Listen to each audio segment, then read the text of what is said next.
believed America would win, a war of attrition. What General Westmoreland didn't recognize was that the North Vietnamese also saw a war they could win, as long as they didn't meet the Americans head-on.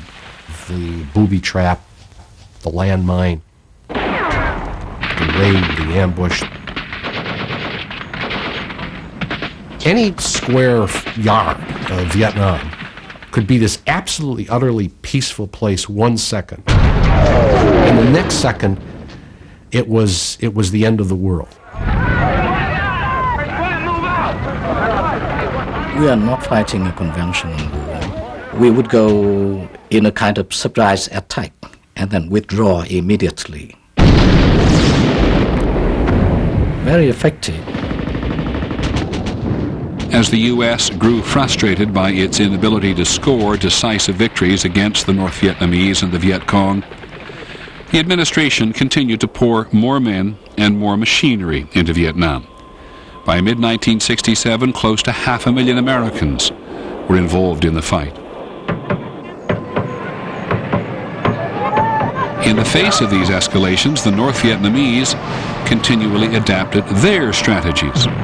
The only option they never discussed among themselves was surrender.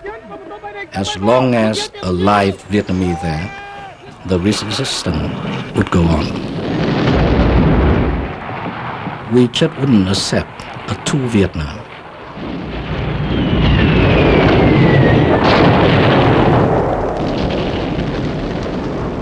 Sergeant Fowler, that rice is wet, spread it out on the ground, otherwise burn it.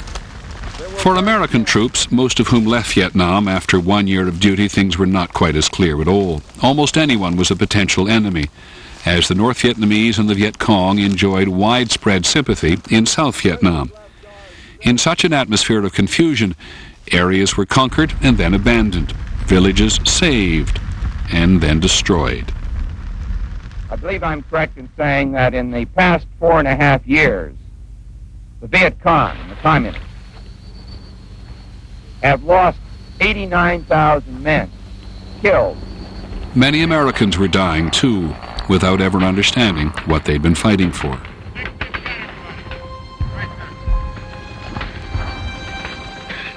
There was one kid who was grievously injured, and I had my arms around him, trying to comfort him, but he was losing consciousness, and he just kept staring up with an expression on his face of, why, what's happening to me, what's happening to me.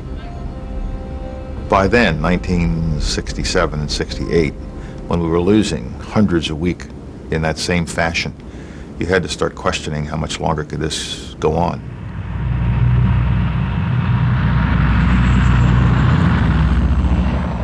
On January the 20th, 1968, U.S. Marines got involved in a battle with the North Vietnamese near the American base at Quai Son. It was the beginning of a critical campaign. For several weeks, the North Vietnamese hammered Quai Son and its defenders.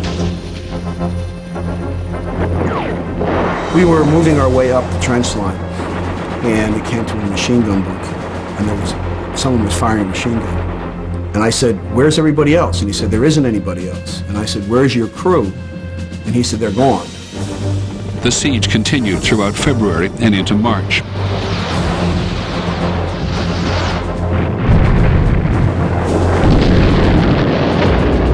At home, television viewers were shocked by the spectacle.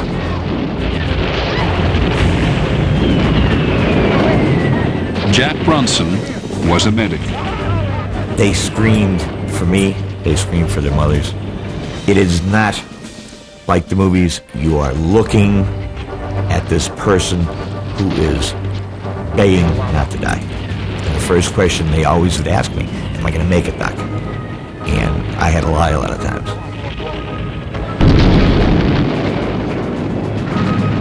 When I was hit, I knew I was hurt bad.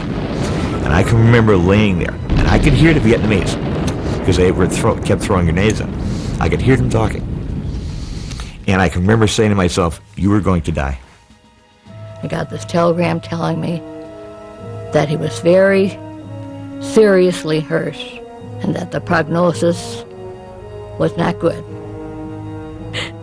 was so far away that if I could only see him, it wouldn't be so bad. But he's way out there. He didn't know whether I loved him or if I could only hold his hand or something. Because I didn't expect to see him again. Severely wounded, Jack Brunson would return home, to a country unsure what to make of his sacrifice. In late March, the North Vietnamese simply melted away, and Khe Sanh became another in a growing tally of dubious victories, a base desperately fought over and then abandoned. Yeah, I don't know. They say we're fighting for something. I don't know. By now, many Americans on the home front didn't see the Vietnam War as one of national survival.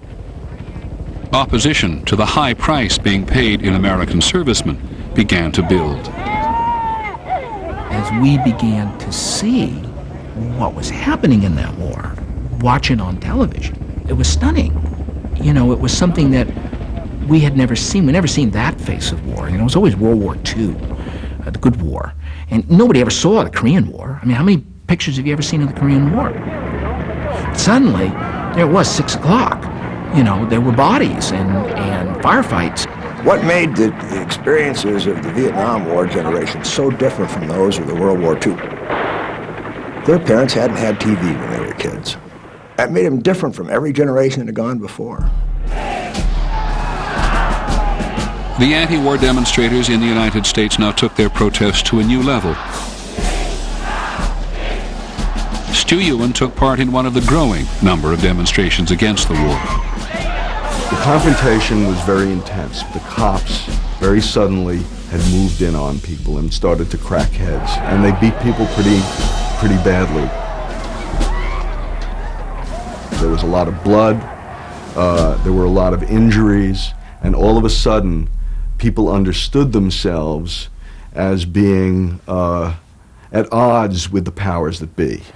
That for us was a signal that we needed to come back strong, become more militant. In trying to stop the war in Vietnam, the demonstrations intensified the war at home. Yeah, burn the back flag! Burn the back flag! Join the lines. You don't have to go. All you can say no. There was a class dimension to the Vietnam protests. To a large extent, it was college kids saying they didn't want to go fight this war, that they didn't see much point in. So the blue-collar kids did. It was one of the uglier things about the Vietnam War, that to what extent it was fought by the less fortunate in the society.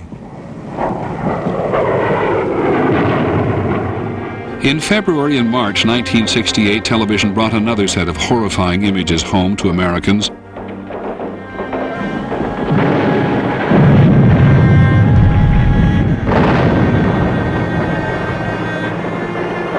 U.S. soldiers were fighting for their lives from one end of South Vietnam to the other. The U.S. Embassy in Saigon was being overrun.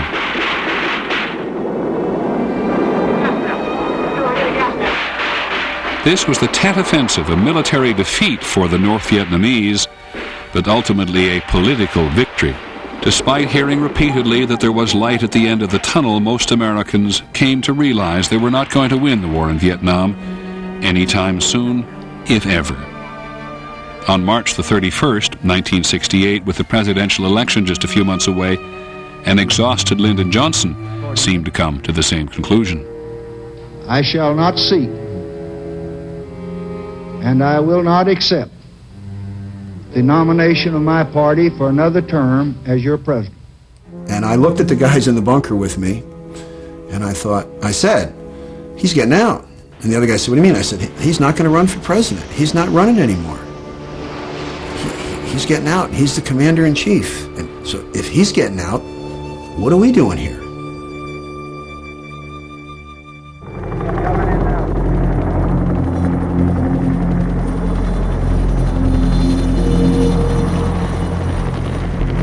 In America, in 1968, peace and understanding were fast becoming distant memories.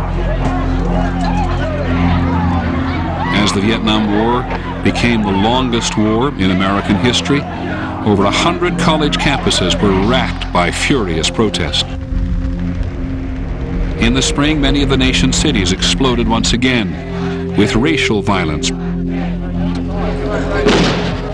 propelled by the terrible events of April the 4th, 1968.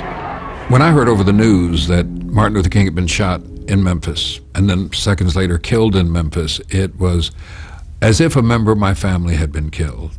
And it said to me, here's this guy has been going around preaching peace and nonviolence and peaceful resistance, and now someone has shot him dead.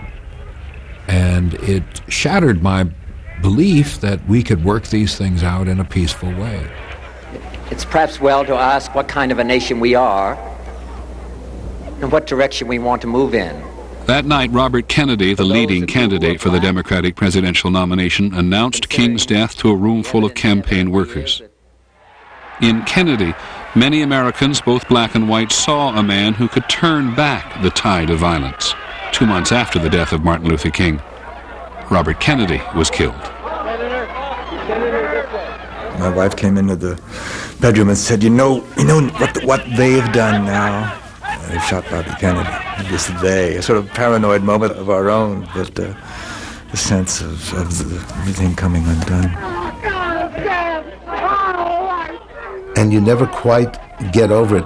You no longer feel safe in your life the way you did as a child when your parents were alive. In those turbulent days, you felt you never really will be safe. Will the convention be in order? In late August, the city of Chicago was the host city for the Democratic National Convention. Will the convention will the sergeant at arms enforce order in the convention? Delegates from all 50 states arrived to find Chicago an armed camp. The city's mayor, Richard Daley, knew that tens of thousands of young demonstrators were also on their way. They're here as guests of the Democratic Party, and let them conduct themselves accordingly. They were determined to have their say. All across the country, the new left was trying to provoke people into actions that would escalate the whole thing. You never saw people so provoked in all your life as those Chicago police. The things those kids said to them. I take one look at these pigs out here and I know what America's about. The gestures they made to them, deliberately designed to bring on this reaction.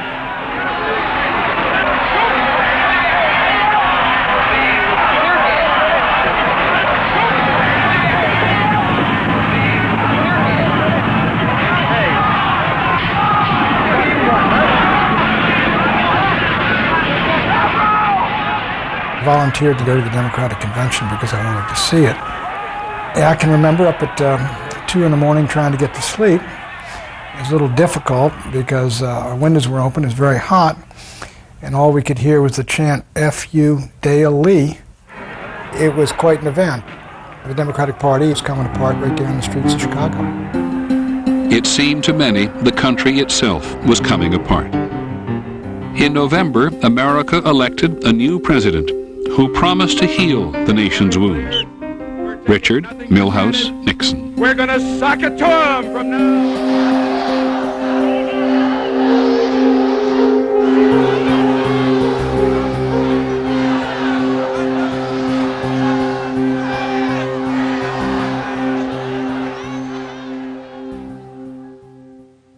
Just as American unity and confidence seem to be crumbling, a man from Ohio lands on the moon. We'll see that on the next episode of The Century, America's Time. Thank you for joining us. I'm Peter Jennings.